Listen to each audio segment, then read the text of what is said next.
जैन में भगवान मतलब जो मतलब गुण है, और मतलब उसको हम अपने से रिलेट करते हैं कि हमारे में भी वो गुण है, और हमारी पुरुषार्थ की कमी है जिसको हम प्रकट नहीं कर पा रहे हैं। हाँ, या नहीं तो जब या और किसी कोई बताना चाहेगा, आप कर रहे हो। ये इसको मैं ऐसा करना चाह रहा था क्योंकि सब हम थोड़ा ध्यान की ओर जा रहे हैं, तो ध्यान में एकाग्रता चाहिए। तो एकाग्रता एकदम लाने की बजाय, किसी अननोन सब्जेक्ट से एकाग्रता लाने की बजाय, जो चीज हमें जानते हैं, जो चीज करते आ रहे हैं, उसी में थोड़ी सी एकाग्रता अगर बढ़ाएंगे तो अपने आप थोड़ा सा उसकी ओर प्रयत्न या पुरुषार्थ कर पाएंगे, वाकई में भी ध्यान हो पाएगा। क्योंकि नमोकार मंत्र हम बोलते हैं, और उनका अगर बोलते बोलते अगर उसका भाव भी आए, तो भाव में अगर बह जाए तो आपको देखना है फिर समय की कोई वो नहीं रहेगी, आप अपने आप इंजॉय करोगे अरंत के स्वरूप का, सिद्ध के स्वरूप का, और आचार्य उपाध्याय जो जो हमने पढ़ा है कि वो ऐसे हैं। इस तरह से करके अगर लेते हैं, तो जब भी करते हैं नमोकार मंत्र बोलते हैं, तो भी एक तरह से हम किसी एक विषय पे एकाग्र करना ही ध्यान है ना, तो वही हम एक ध्यान की तरफ जाने की कोशिश कर सकते हैं। तो जब तक कि हम वाकई में प्रॉपर ध्यान न हो जाए, इसी को एक ध्यान समझ के इसी में अगर एकाग्रता करें और इसकी अवधि बढ़ाते जाएं अपने आप, जितने हो सके अपने हिसाब से, तो वो मेरे ख्याल से अच्छा रहेगा। तो उस पॉइंट ऑफ व्यू से मैं कह रहा था कि रोज इसको अभी कुछ दिन तक तो बुद्धिपूर्वक जरूर करें। ये एक बहाना हो गया है कि जिनवानी के साथ कर रहे हैं, बट इसका एक बड़ा उद्देश्य ये लेके कि उससे हमारी एकाग्रता बढ़ सकती है, जो चीज हम जानते हैं उससे फिर करने में आसानी रहेगी, एकदम नया नहीं लगेगा। ठीक है। सर हाँ बोलिए। सर आपने क्या बोला, समय को बढ़ाना है मुखार मंत्र का उसको? आप जितनी देर हाँ, बढ़ा जैसे सकते हैं। आप नहीं मतलब नौ ऐसे पार में कि 27 बार कर ज्यादा सकते देर, हैं हम। ज्यादा देर बोलना है कि उनका उसका नहीं नहीं, स्वरूप मैं का वही चिंतन कहा, ज्यादा हमें देर करना है? हमें एक तरह तो जाप होता है जब सिर्फ वर्ड्स पे ध्यान होता है। जाप में या मंत्र में क्या होता है, जो चीज बताई गई है उसी का बार बार वर्ड्स पे ध्यान होता है, चाहे उसका मीनिंग हमें पता ना हो। लेकिन चूंकि अभी हमें नमोकार मंत्र का मीनिंग पता है, उस अक्षरों से हम अगर अंदर में भाव अगर पकड़ सकें, भाव में जा सकें, तो वो कितनी भी देर रहो, वो अगर जितनी देर बढ़ा सकते हो, वो एक ध्यान की ओर एक स्टेप आपका होगा। ध्यान में क्या होता है, अपने ऊपर ध्यान लगाना होता है कि अपने स्वरूप का। तो अपने स्वरूप को जब तक हम जानेंगे नहीं, तब तक ध्यान लगाना थोड़ा मुश्किल रहेगा। तो जिसका स्वरूप हम जानते हैं, तब तक के लिए उसमें उसमें एकाग्र करें चिंतन, जिसको हम कई दिनों से अपनी जिंदगी भर करते आए हैं, उसको अगर यहाँ अपनी एकाग्रता में लें, बुद्धिपूर्वक लें कुछ दिन, तो जितनी देर ले सकते हैं उतनी अच्छी बात है, जितना अधिक कर सके उतनी अच्छी बात है। जिससे कि आगे ध्यान में कहते हैं ना, मन नहीं लगता है, तो फिर इसमें आपको मन लगाने की जरूरत नहीं है, अपने आप मन लगेगा। तो इसी तरह से और कोई विषय होगा अपनी आत्मा के ऊपर, तब लगाने में आसानी रहेगी, उस पॉइंट ऑफ व्यू से। जी सर। तो ये क्लासेस टाइमिंग चेंज कब से करेंगे, कब से है? सर कल से करना पड़ेगा, कल से ही है कल पर्व से है। प्रदूषण। ओके। तो सर देख कितने लीजिएगा, बजे से है? 1 to 2 ही ठीक रहेगा कुछ इस हफ्ते के लिए। उसके बाद तो किसी भी वक्त कर सकते। सर कल मैं 1 से 2 नहीं रहूंगी। ठीक है। सर मैं क्लास चालू कर दूंगी सर। सर नहीं, पर क्यों चेंज करना चाह रहे हैं अभी, इसमें सभी लोग परेशानी? शायद शाम को मंदिर जी जाते हैं, 10 लक्षण धर्म होंगे, दोनों के होंगे, श्वेतांबर के भी दिगंबर के भी। तो लोग अगर जाते हैं तो आ नहीं पाएंगे उस पॉइंट ऑफ व्यू से। हाँ, कल से परमिशन भी है।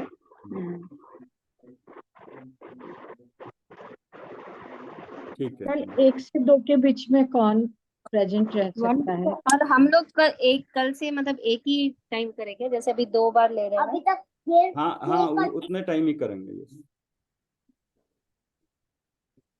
40 मिनट्स की ही रखेंगे यस यस कल से। Yes yes. जी सर। तो कल सब लोग मतलब जो 9 लोग हैं इसमें, मतलब सर तो हैं ही, बाकी राखी जी का भी यस है, बाकी सब लोग प्रेजेंट रहेंगे कल 1 बजे से। आफ्टरनून 1 से 1 to 1:40। हाँ, हम या रहेंगे। 1:10 to 2, 1 to 2 के बीच में जब भी हो जाएगा तो ठीक रहेगा। या ये वीक में मेरे पास थोड़ा टाइम नहीं है, अगले वीक से फ्री हो जाऊंगा, 1 to 2 फ्री हूँ, उस हिसाब अगले से वीक बोला। से 2 बजे कर लेंगे, क्योंकि जब दिगंबर परंपरा के शुरू होंगे ना, तब सर 11 तो मंदिर जी में ही बज जाते हैं। फिर हाँ एकदम 1 यस, बजे पॉसिबल नहीं रहेगा, तो 2 बजे से ही करना हाँ रहेगा वो। मेरे को कोई दिक्कत नहीं होगी, तो जैसे भी अभी आप हम 1 से 2 मैक्सिमम। कल 1 बज के 10 मिनट पे सर स्टार्ट करते हैं, सब लोग रेडी रहें। ठीक है, मैं ठीक है। क्लास स्टार्ट कर दूंगी। कल मैं बाहर हूँ सर 1 से 2 के बीच में। ठीक है, सर शार्प 1 o'clock ही रखिए ना सर। मेरी ठीक है। 1:40 से क्लास होती है, तो मैं 5 हाँ मिनट मेरे भी। तो तक 1 वेट o'clock कर। ठीक है, फिर 1 o'clock ठीक है, किसी ओके। हाँ हमारे दिगंबर परंपरा में 19 से चालू होता है। हाँ तो हमको हाँ आपको जी, हाँ जी। दिक्कत परिसर। नहीं होगी हाँ कोई, यस, हाँ हाँ। यस, हमारा 19 को लास्ट है। यस, नहीं, हाँ 19 को चालू होता है दिगंबरा हाँ परंपरा में। यस, ठीक। आपका लास्ट होता है, मेरा फर्स्ट डे होता है। चलो, इस बार अगर आप कर रहे हो तो जो 10 लक्षण धर्म हमने पढ़े हैं उसके साथ कोशिश करिए कि कोरिलेट करें कि प्रतिदिन किस मेन क्या है, अंतर की वितरागता, और बाह्य में किस अपेक्षा से उसको धर्म कहा जा रहा है, किस अपेक्षा से पहला दिन लिया जा रहा है। तो आप उसको अपना अवेयर होके करोगे तो ज्यादा शायद उपयोग लगेगा। क्रिया तो करते ही हम जाते करते हैं, अगर उपयोग भी उस हिसाब से लगेगा तो चिंतन होगा तो शायद अच्छा रहेगा, समझ में आएगा। जो हमने पढ़ा है 10 लक्षण के बारे में एक बार निकाल के कोरिलेट करेंगे 10 दिन, तो शायद उससे अच्छी तरह विषय भी समझ में आएगा, और वहीं से वो समर और धर्म का भी शुरुआत है। तो धर्म का ज्ञान प्लस वास्तव में जहाँ जा रहे हैं, जो भी मुनि वगैरह है उनके बारे में, चर्या वगैरह में भी जो किताब में दिया है कैसे उसको कोरिलेट कर सकते हैं, एक एक वर्ड्स को, नहीं है तो उनसे पूछ भी सकते हैं जो जा रहे हैं।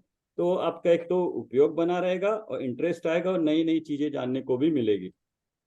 तो कोशिश करिए। अच्छा, तो कोई रिवाइज कर देगा कोई? हमने जो अघातिया कर्मों में नाम कर्म की प्रकृतियां देखी है, सीधा टेबल है ना, टेबल में जो लिखा है बस पढ़ दीजिए।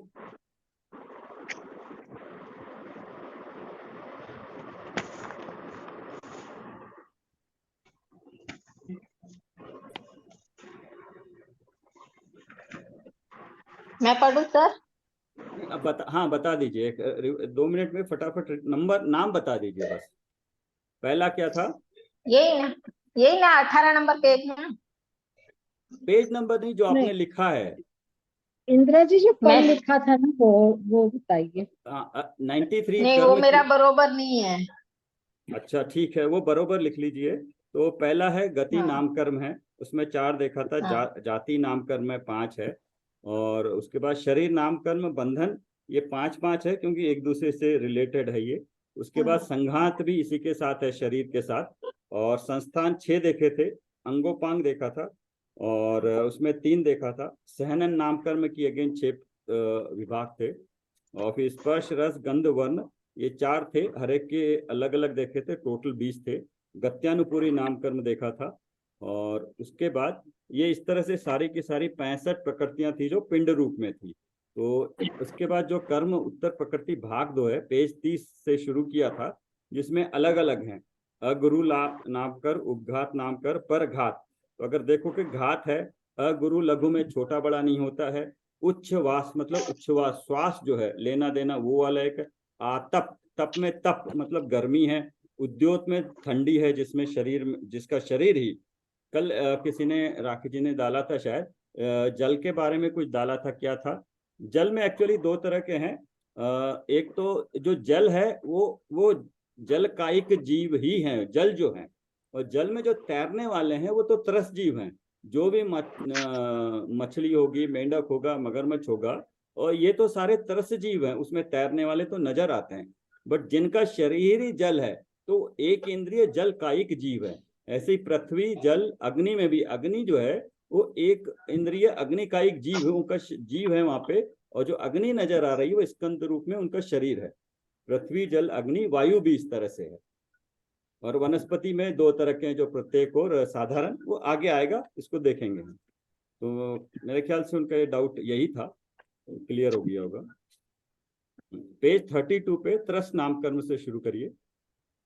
ये हाँ, सब सर जोड़ी आज जोड़ी में मैं है। 9:15 आज मैं मेरी क्लास होगी सर, 9:15 के बाद नहीं होगी मैं। ठीक है, ठीक है, देख लेंगे, अगर सब लोग हैं तो ठीक, नहीं तो फिर क्लोज कर।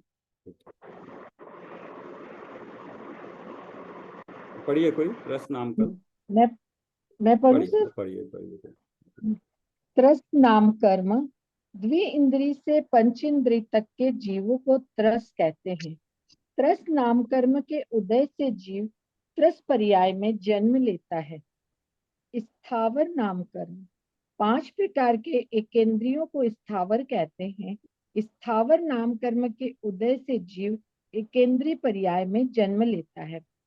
बादर नाम कर्म, बादर नाम कर्म के उदय से ऐसा शरीर प्राप्त होता है जो दूसरों से रोका जाता है और जो स्वयं दूसरे को रोकता है।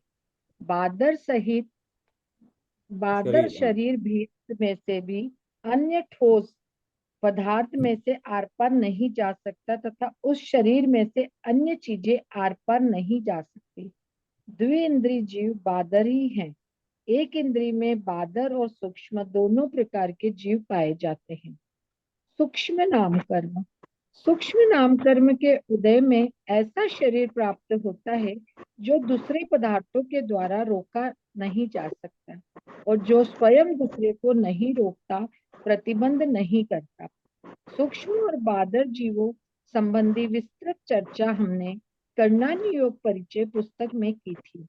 वहां पर्याप्त, अपर्याप्त जीव तथा 6 पर्याप्ति संबंधी भी विस्तार से विवेचन किया था। हाँ, एक मिनट है। पर्याप्त, अच्छा, हाँ, एक तो हाँ, अगर कंटिन्यू करेंगे अगले, अगर इसके बाद तो कोशिश करेंगे इन्हीं की ये जो किताबें हैं, पुस्तकें, अगर उसको पढ़ेंगे तो हमें पूरा ये जो कर्णानी योग से संबंधित पर्याप्त इनके बारे में जो 24 ठाना है, जीव गति वगैरह, गति जाति, उनके बारे में डिटेल समझने को मिलेगा। अभी फिलहाल जस्ट इनका इंट्रोडक्शन, थोड़ा जानकारी दी है। त्रस मतलब द्वि इंद्रिय, मतलब 2 इंद्रिय से पंचेंद्रिय के जीवों को त्रस कहते हैं।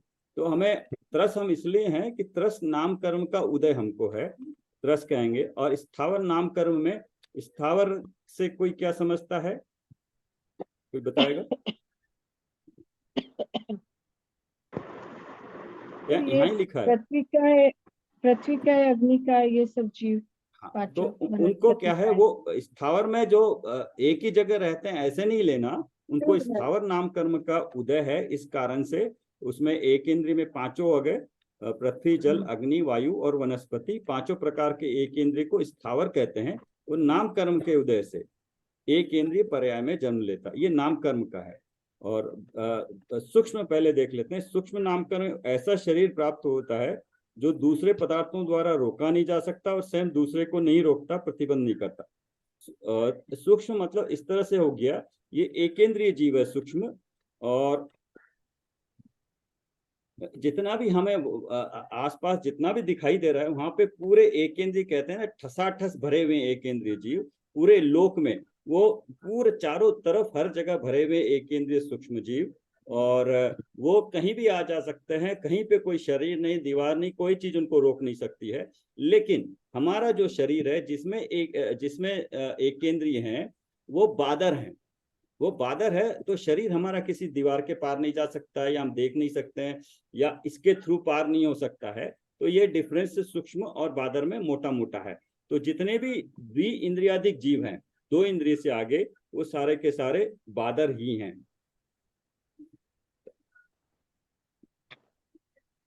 एक इंद्रियों में बादर और सूक्ष्म दोनों प्रकार के जीव पाए जाते। इसका जब एक टेबल बन जाएगा ना एक इंद्रिय का, तो क्लियर समझ में आ जाएगा। है तो हमारे अंदर एक इंद्रिय है, एक इंद्रिय ही है, हम पंचेंद्रिय हैं। तो हमारे में बादर एकेंद्रिय, बादर ही हैं, बादर जीव ही हैं। सर हमने तत्वार सूत्र जी में जो दूसरा अध्याय और ये कंप्लीट नहीं किया, तीसरा अध्याय, उसमें है इसकी सब चर्चा।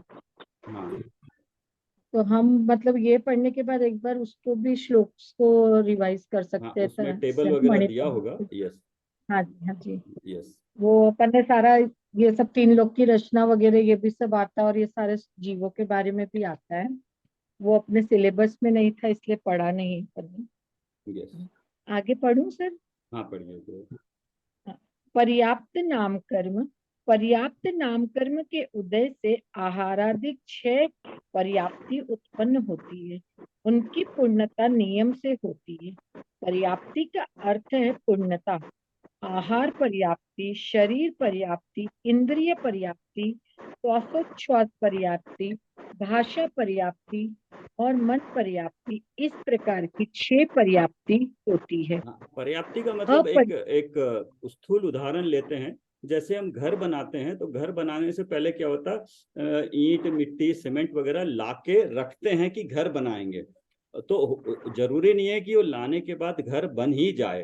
तो इसी तरह से ये जो हमारा शरीर है उसके जो वर्गणाएं हैं, आहार है, शरीर है, इंद्रियां हैं और श्वासोच्छ्वास, भाषा और मन, ये बनना शुरू तो होते हैं बट इनकी पूर्णता नहीं होती है। तो जब पूर्णता होती है तब वो अपना काम करना शुरू करते हैं। लेकिन इनकी प्रोसेस ऐसी है कि वो बनना शुरू होते हैं, लेकिन कभी कभी बीच में बिना पूरी हुए ही अगर वो देह परिवर्तन, मृत्यु हो जाए या चेंज हो जाए तो वो फिर अपर्याप्त कहलाता है। अपर्याप्त मतलब उसकी पूरी ये 6 पर्याप्तियां पूरी नहीं हुई, उससे पहले ही उसका देह परिवर्तन हो गया। अपर्याप्त नामकर्म। अपर्याप्त नामकर्म के उदय से एक भी पर्याप्ति पूर्ण नहीं होती, उसके पहले ही जीव मर जाता है।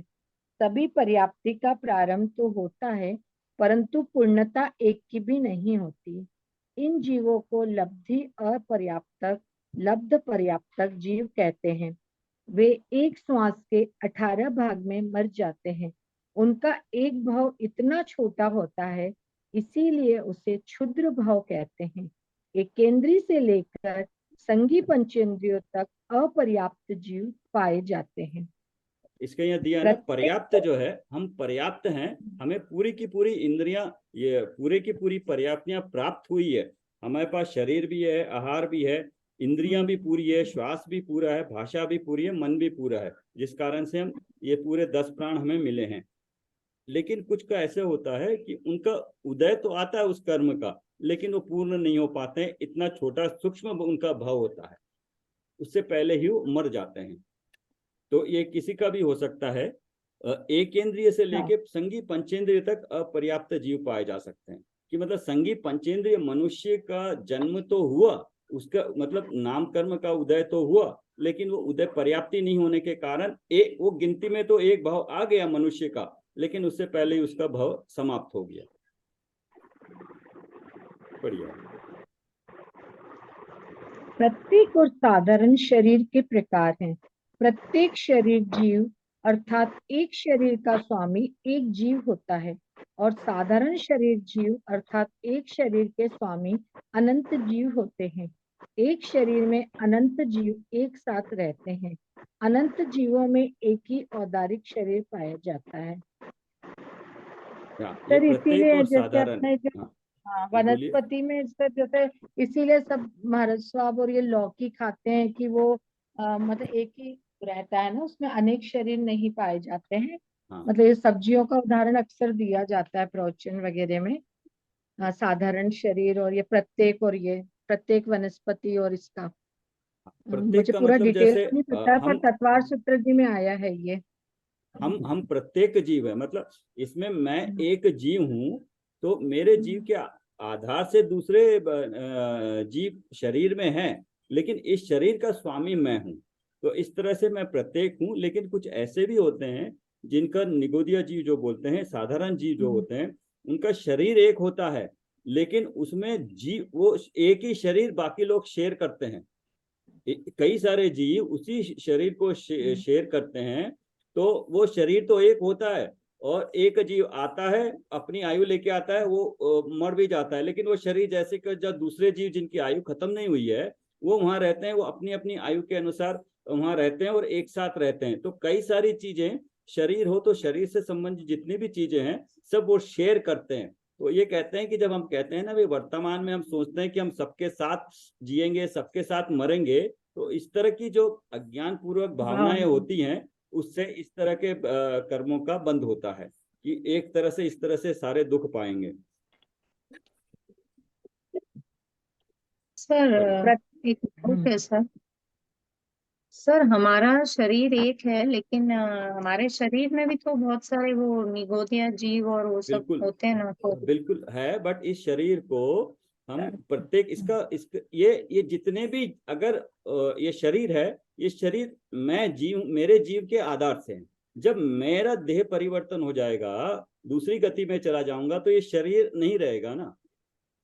तो उस अपेक्षा से इस शरीर का के आधार से, तो इस शरीर का मैं मालिक हुआ, स्वामी मैं हूँ इस लेकिन शरीर का। सर हमारा जीव जैसे नहीं रहेगा तब तो वो मतलब बोलते हैं ना, जितनी जल्दी दाह संस्कार हो अच्छा रहेगा, नहीं तो वो कितने जीव मतलब और बहुत सारे वो पैदा होते रहते हैं ना बहुत टाइम तक, तो वो तो जला देते हैं तो खत्म हो जाता है, वरना तो वो बहुत ज्यादा हो जाते हैं दूसरे जीव जो होते हैं। नहीं, अभी हम प्रत्येक जीव की अपेक्षा से बात कर रहे हैं। तो प्रत्येक जीव मतलब जो जीव मेरे आधार से, जो शरीर मैं अभी अपना कह रहा हूँ, उसमें वो सारा का सारा शरीर मेरे आधार से टिका हुआ है। जिस समय मैं इसमें से निकल जाऊं, ये शरीर में प्राण नहीं रहेंगे। तो उस अपेक्षा से प्रत्येक शरीर है। लेकिन कुछ ऐसा होता है, शरीर एक है लेकिन जीव कई सारे होते हैं, तो उसको साधारण बोलते हैं। बाकी जो आपने जो बोला है उसके बारे में तो वो अलग रहेगा। तो अभी हम यहाँ तक ही रेस्ट्रिक्ट करते हैं, प्रत्येक और साधारण। जी सर। प्रत्येक और साधारण भेद वनस्पति कायिक जीवों में पाए जाते हैं। अन्य एकेंद्रीय तथा सर्वत्रस जीव प्रत्येक शरीर वाले ही जीव है। सिर्फ वनस्पति काय में ही ये दो भेद पाए जाते हैं, प्रत्येक और साधारण।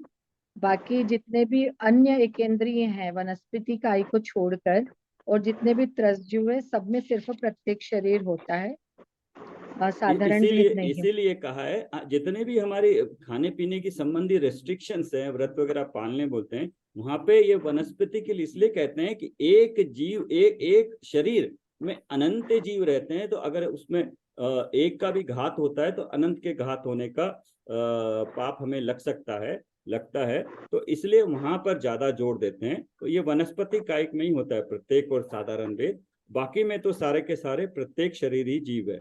त्रस जीव देखिए जितने भी हैं, प्रत्येक शरीर ही है। मतलब शरीर का एक मूल स्वामी रहेगा, उसके आधार से जो शरीर है, शरीर में चाहे अनंत जीव रहेंगे। ठीक है। प्रत्येक नामकर्म के उदय में प्रत्येक शरीर की प्राप्ति होती है। साधारण नामकर्म के उदय में साधारण शरीर की प्राप्ति होती है। निगोद जीवों में साधारण नामकर्म का उदय पाया जाता है। इनमें भी सूक्ष्म और बादर भेद होते हैं।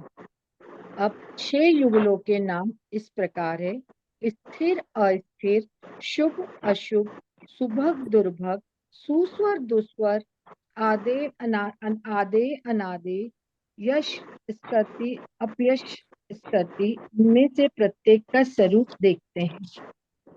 कोई और पढ़ना चाहेगा? सुमन जी। मेरे पास बुक नहीं है अभी। ओके, राखी जी। हाँ, कोई पढ़ना चाहेगा? मैं कंटिन्यू करूँ? मैं पढ़ूं? मैं सुनती हूँ ना। हाँ जी। स्थिर नामकर्म। हाँ राखी जी पढ़िए। हाँ राखी जी पढ़िए। स्थिर नामकर्म के उदय से शरीर के धातु और उपधातु अपनी अपनी जगह रहते हैं, उनमें बिगाड़ नहीं होता। धातु का अर्थ सोना, चांदी, पीतल मत समझना। मनुष्य और तिर्यंचों का औदारिक शरीर सप्त धातु युक्त होता है। उन धातु की यहाँ बात हो रही है। यह सात धातु इस प्रकार है: रस, रुधिर, मांस, मेद, हड्डी, मिज्जी, मज्जा, शुक्र। वे इसी अनुक्रम से परिणमते हैं। इनके अलावा 7 उपधातु है, जो इस प्रकार है: बात, पित्त, श्लेष्म, शिरा, स्नायु, चर्म, उदराग्नि।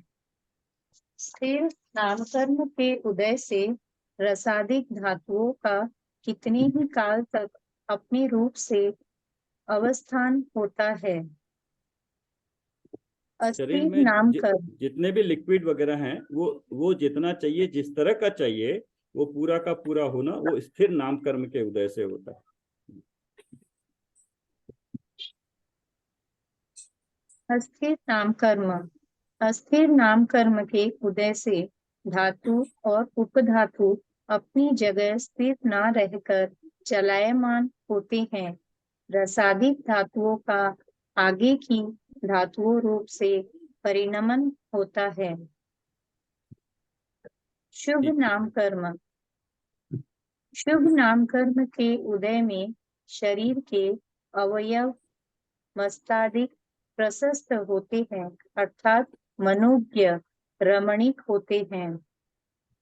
अशुभ नामकर्म, अशुभ नामकर्म के उदय में शरीर के अवयव मस्तादिक अप्रशस्त होते हैं, अर्थात अमनुज्ञ अरमक रमणीक होते हैं। अरमणिक होते हैं। शुभग नामकर्म, शुभग नामकर्म के उदय में अन्य लोग उस जीव से प्रीति करते हैं।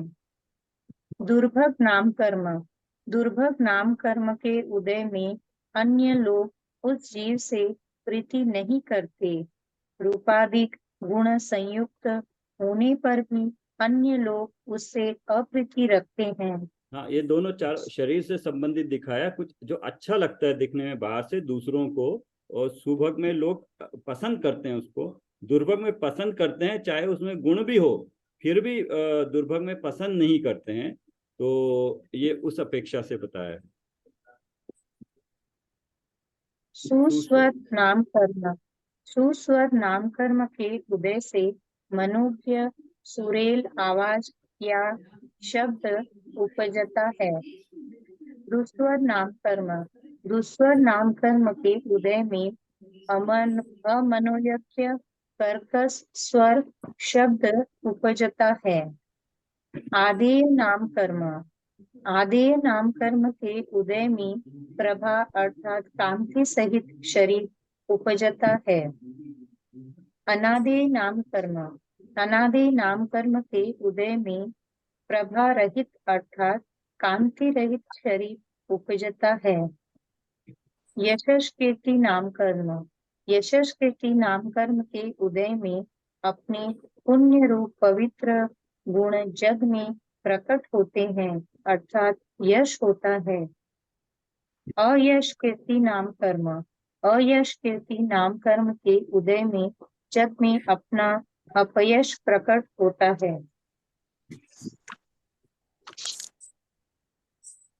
चलो अब दो ही प्रकृति रह गई।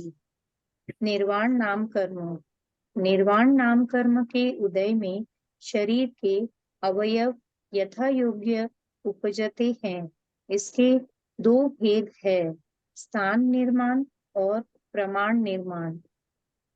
जाति नामकर्म की सापेक्षता से नेत्रादिक अवयव जहाँ होने चाहिए उसी स्थान में उत्पन्न होने में स्थान निर्माण नामकर्म निमित्त है। जैसे मछली की आंखें विवक्षित जगह होती है, तो मेंढक की आंखें उनके योग्य स्थान पर तथा मनुष्य की आंखें अपने यथा स्थान पर होती है। प्रमाण निर्माण नामकर्म के उदय में नेत्रादिकों का जो प्रमाण है, अर्थात जो संख्या निश्चित है, उतनी संख्या में वे अवयव निर्माण होते हैं। ये दिखाया तीर्थंकर हाँ, ये निर्माण में जो चीज जहां पर होनी चाहिए, पहले तो जाति कर्म के अनुसार नेत्रादिक अवयव मतलब पार्ट्स जहां होने चाहिए उसी स्थान, पहले तो जाति नामकर्म, फिर उसके अंदर स्थान नामकर्म भी निमित्त है। जहां पे जो चीज होनी चाहिए जिस शरीर की अपेक्षा से वो वहीं पर होती है। कई कई देखेगा किसी को अलग होता है, कम होता है, ज्यादा उंगलियां किसी की ज्यादा हो जाती है, तो जितनी होनी चाहिए उतनी ही है और उसी जगह पे है, तो निर्माण नाम कर्म का उदय है। तीर्थंकर, हाँ पढ़िए। तीर्थंकर नाम कर्म। तीर्थंकर नाम कर्म के उदय में जीव तीर्थंकर बनता है। उसकी दिव्य ध्वनि खिलती है, समवसरण की रचना होती है तथा अन्य अनेक अतिशय होते हैं। नाम कर्म की इस 93 प्रकृतियों का वर्णन पढ़कर तुम कौन सी प्रकृति मानने का विचार कर रही हो? अन्य नहीं, कम से कम तीर्थंकर प्रकृति तो बांधना योग्य है कि नहीं, इस बात का निर्णय सर्वप्रथम होना चाहिए। इन सब प्रकृतियों के नाम मालूम ना हो तो भी कोई बात नहीं, परंतु सर्वाधिक महत्वपूर्ण एक बात निर्णय पूर्वक जानना अति आवश्यक है। यह बात है, कोई भी कर्म बांधने योग्य नहीं है। किसी भी कर्म के फल में, उसके उदय में प्राप्त होने वाली सामग्री में जिसे रुचि है, उसमें सुख बुद्धि है। मुझे वह उदय प्राप्त हो तो कितना अच्छा। ऐसी जिसकी बुद्धि है वह कर्म के बंधन को उपादेय मानता है, यह उसकी मिथ्यात्व बुद्धि है। बंध तत्व संबंधी तथा सातों ही तत्व संबंधी उसकी विपरीत मान्यता है। हाँ, इसको इसको और भी कोई एक बार पढ़िए, 2 पैराग्राफ फिर से पढ़िएगा। रिपीट करते हैं इसको। हाँ इंदिरा जी पढ़िए, ये इम्पोर्टेंट है, पूरा का पूरा भी जितना बताया उसका सार यहाँ पे है, इसको एक बार और पढ़ लेते हैं। तीर्थंकर नाम कर्म से पढ़ो। उसके नीचे पैरा, नाम कर्म की इन 93 प्रकृति का वर्णन पढ़कर तुम कौन सी प्रकृति मानने का विचार कर रही हो? अन्य नहीं तो कम से कम तीर्थंकर प्रकृति तो बांधना योग्य है कि नहीं, इस बात का निर्णय सर्वप्रथम होना चाहिए। इन सब प्रकृतियों के नाम मालूम न हो तो भी कोई बात नहीं, परंतु सर्वाधिक महत्वपूर्ण एक बात निर्णय पूर्वक जानना अति आवश्यक है। वह बात है, कोई भी कर्म बांधने योग्य नहीं है। किसी भी कर्म के फल में, उसके उदय में प्राप्त होने वाली सामग्री में जिसे रुचि है, उसमें सुख बुद्धि है। मुझे वह उदय प्राप्त हो तो कितना अच्छा। ऐसी जिसकी बुद्धि है वह कर्म के बंधन को उपादेय मानता है, यह उसकी मिथ्या बुद्धि है। बंध तत्व संबंधी तथा सातों ही तत्व संबंधी इसकी विपरीत मान्यता है। और कोई क्लियर करेगा, थोड़ा एक्सप्लेन, इसका भाव क्या है?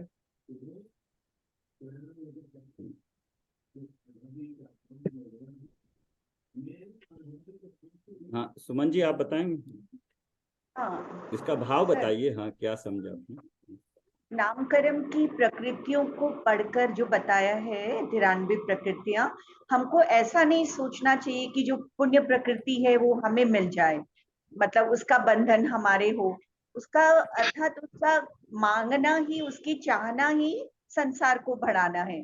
कर्म को, किसी भी पुण्य प्रकृति को चाहना संसार को बढ़ाना है, तो वो हमें नहीं सोचना चाहिए।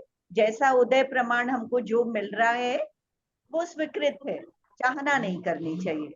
अर्थ यही हुआ ना सर?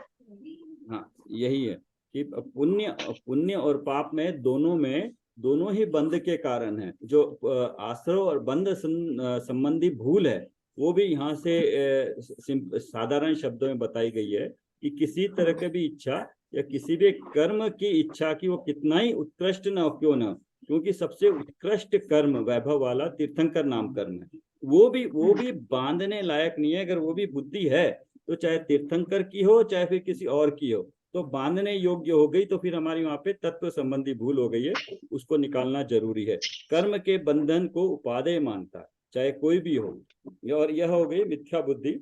और हाँ ये दिया बंध तत्व संबंधी तथा सातवें तत्व संबंधी उसकी विपरीत मान्यता है। कर्म के बंधन को उपादेय मानता है, यह उसकी मिथ्या बुद्धि हो गई। अब मिथ्यात्व हो गया तो फिर सम्यक्त कैसे पाएगा? तो उसके लिए बंध तत्व संबंधी तथा सातों ही, एक बंध हुई तो फिर सातों ही तत्व संबंधी उसकी विपरीत मान्यता है। तो यहाँ से बहुत ही एक क्लियर पॉइंट निकल के आता है। आगे पढ़ू। हाँ पढ़िए। नाम कर्म की उत्तर प्रकृति में से कुछ प्रकृति प्रस्तुत है, पुण्य रूप है, और कुछ अप्रस्तुत है, पाप रूप है। पुण्य परिणामों से, शुभ भावों से, विशुद्ध परिणामों से प्रस्तुत प्रकृति बनती है, और पाप परिणामों से, अशुभ भावों से, संक्लेश परिणामों से अप्रस्तुत प्रकृति बनती है।